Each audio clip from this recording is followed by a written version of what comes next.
Hi, this is a quick video on how to use the Moza bases with FFB-Bridge. This covers the AB6, the AB9, and the AY210 yoke.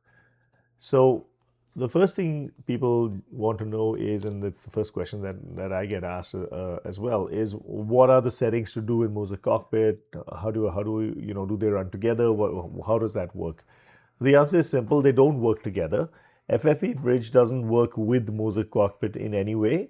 And at the same time, it does not interfere with Moza Cockpit in any way. Like the two of them just don't know about each other's existence. Or rather, Moza Cockpit doesn't know that FFB-Bridge exists. And the way that I've done, and the reason I've done this is because obviously the cockpit software controls many games and it does a lot of other things. So I don't want to be clobbering, a user's preferences for other things they may be using the stick with just for FFB-Bridge. So what you'll see is when you start FFB-Bridge for the first time, and I'm going to start it right now with Moza Cockpit running to show you the behavior. So, all right. So I have my AB9 plugged in, and now let's start FFB-Bridge. So you see that it detects that cockpit is running and asks you to quit it. And the only other option is to quit FFB-Bridge. It will not run as when it detects that Moza Cockpit is running. So you just need to exit the app. Give it a second to exit completely. Right. So what you saw happening just there was once FFB-Bridge checked and made sure that Moza Cockpit was not running, it then connected to my AB9, made a complete copy of the settings that were currently set in the firmware there, anything that Moza Cockpit had set. It saves that copy and then it reconfigures the stick to work with FFB-Bridge. So you don't have to do anything in Moza Cockpit. FFB-Bridge does it all for you and it just happens in the background and you don't even have to think about it.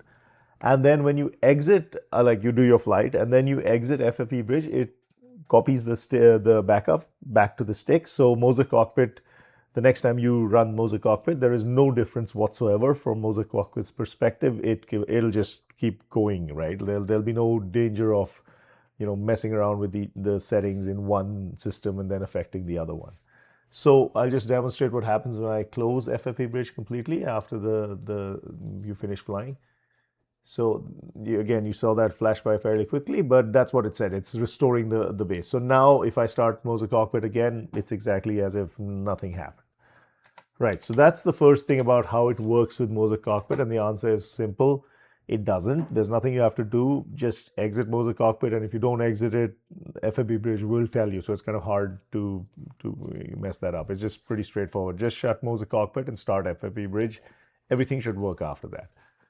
The next thing you want to do once you've got past that is you want to go to hardware and then go to calibration. Go to effects, and then over here you see that by default FFB-Bridge does not use the full power of these powerful bases because it's a safety issue. So in fact mine is right now cranked up a bit because I had changed it, but this is the default that you will see at 35%. So that is a hard-coded default that is set in the app when it detects a supported powerful base, which is the Moza family and the Brunner at the moment. It uses 35% of their power by default. When it detects an unknown piece of hardware, it drops even further to 20% because I have no way of knowing what you plugged in and how powerful it is. And if it detects the Sidewinder or the Logitech family, which are fully tested and they're much smaller and less powerful sticks, then it goes all the way up to 100%.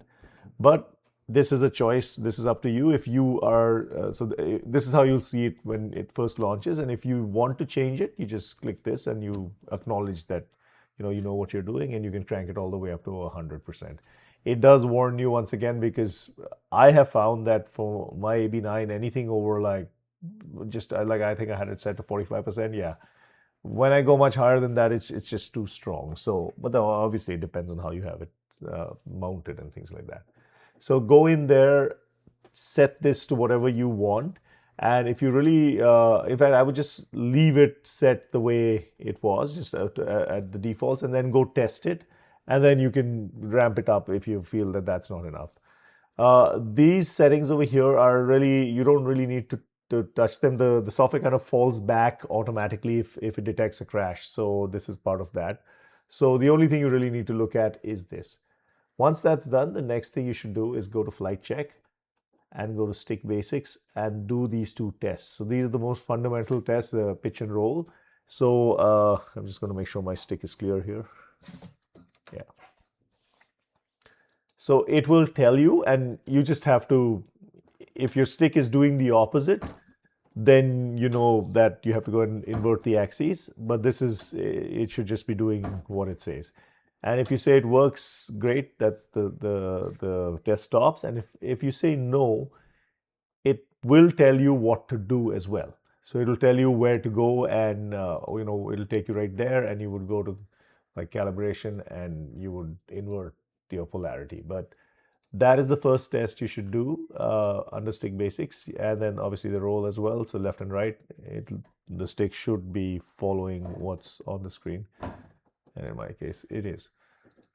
You can then go on to test the other things, the centering spring and all of the other effects. But fundamentally, if these two things are reversed, that would be the first thing to fix.